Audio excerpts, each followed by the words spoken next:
So since I've posted the first few videos using the new Akai MPK Mini, I've noticed a lot of you are super interested in the Akai MPK Mini, and a lot of you are picking one up for yourself, which is very exciting for you in your musical journey. Whether it's your first controller or whether you're upgrading a controller, whatever it may be, I thought it would be cool to do a video where we take a look at 3 pieces of gear that I think pair really well with the keyboard controller. And even if you don't have an Akai MPK Mini, but you have some other type of keyboard controller, you might find that these 3 pieces complement your setup really well too. So let's get into it. But first, if you're new to the channel, welcome.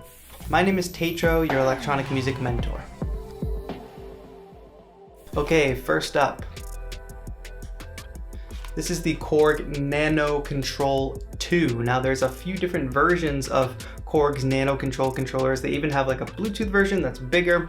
Bottom line is, if you watched my review of the Akai MPK Mini Mark III, my biggest knock against it is that it doesn't have a very robust or any real workflow controls on it at all. And you know, on the MPK, we've got 8 encoders. They're really great, endless encoders. You can map the CC pads, but sometimes it's just not enough.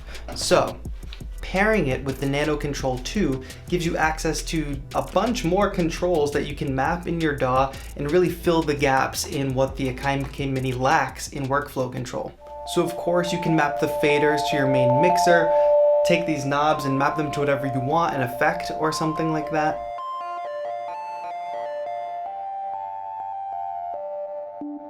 Dedicated transport controls, which we really wish were on the MPK.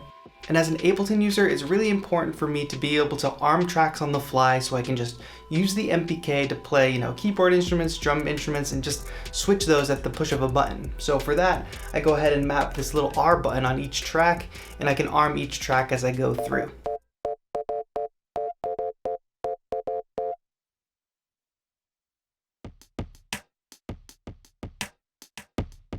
So you've got your 8 faders, your 8 knobs, some transport controls, and then 3 buttons on each track that you can either map to their traditional settings, you know, like solo and mute, or you can map them however you want. Not only that, but the whole purpose of the MPK is to be a nice portable controller, and if you added this Nano Control to your setup, it's pretty slim and is not going to take up that much more room. But Nano Control 2, great addition to the Akai MPK Mini setup.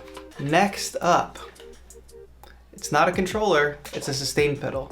And I'm not talking about using it as a traditional sustain pedal either. No, that'd be too easy. Of course, you can just plug this into the back port on the MPK Mini and use it as a typical sustain pedal and your notes will sustain. However, I think a much more interesting use for this with the Akai MPK Mini is to set it up and map it to something in your DAW. For me, that's the session record button in Ableton Live. This actually enables me to do live looping completely hands-free. Take a look.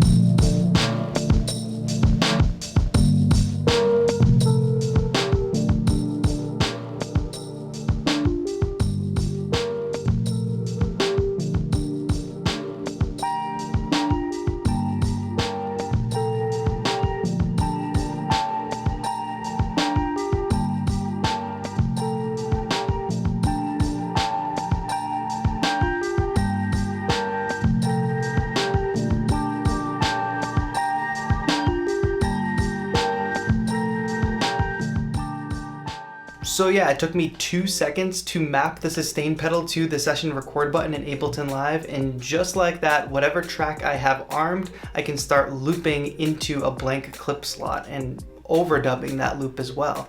It really takes the traditional sort of pedal looping setup and makes it possible with the Akai MPK Mini and just your traditional sustain pedal. Like, I don't even know where I got this. I'll link one from Amazon in the description, but I've just had this for ages, plugged it in, and it worked. All right, one final recommendation here, and this one gets a little weird. If you haven't seen my videos with the C-board block, first of all, you should check them out, but the C-board block is an MPE compatible MIDI controller, meaning that I can sync into it. It's kind of like a membrane. You can slide on notes, you can bend, you can do all kinds of crazy stuff and really get a depth of sound that you can't really get on controllers that are not MPE. But obviously the C-board block might not be for everybody. You might not want to just get a controller that's MPE compatible specifically. So bring in the Touche SE. Now this is probably something, if you haven't seen it before, you've not seen anything like it before. It's a USB controller. Of course, it doesn't look like we play notes on it, but it's got this puck on here. I don't know if you can see how that's moving. Let me see. It's a cool sci-fi looking piece of gear, but what you can actually do is create so much more expressiveness using your Akai MPK Mini in conjunction with the Touche SE. Basically, there's a few gestures that you can do while playing notes on your keyboard. You can, of course, touch the surface, tap the surface.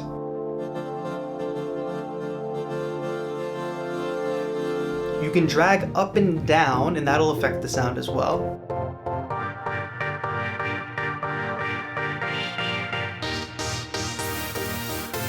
You can drag side to side, and you can bend this whole little puck here, which each one of those gestures has the ability to generate a bunch of different types of sounds while you're playing notes on the keyboard.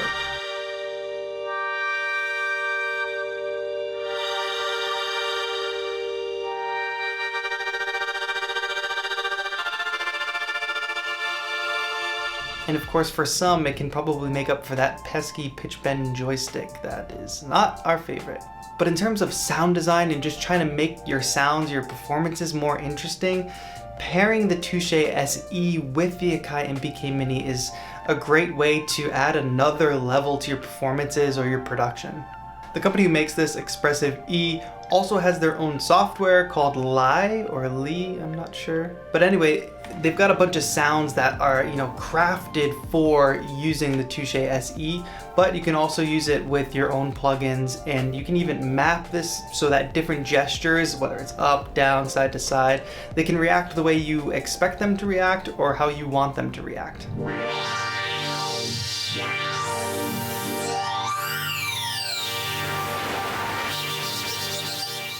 Alright, so which of those three pieces of gear did you think was the most interesting, and which are you most likely to pick up and pair with your Akai MPK Mini or MIDI keyboard? Let me know in a comment down below.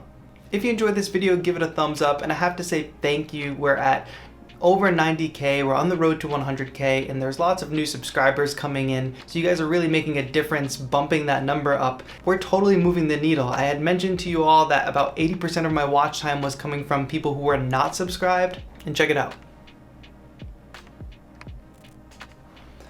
73% not subscribed, 26% subscribed. So we're moving the needle. We've moved it by almost 7%, which is really great, but it would be great to move it even more. So if you haven't yet, click the subscribe button for more live electronic music performances, tutorials, and content to make you a more productive producer. I've got lots more videos coming with the Akai MPK Mini, cool MIDI controllers and pieces of gear that I think you will really enjoy. You won't regret subbing, that's for sure.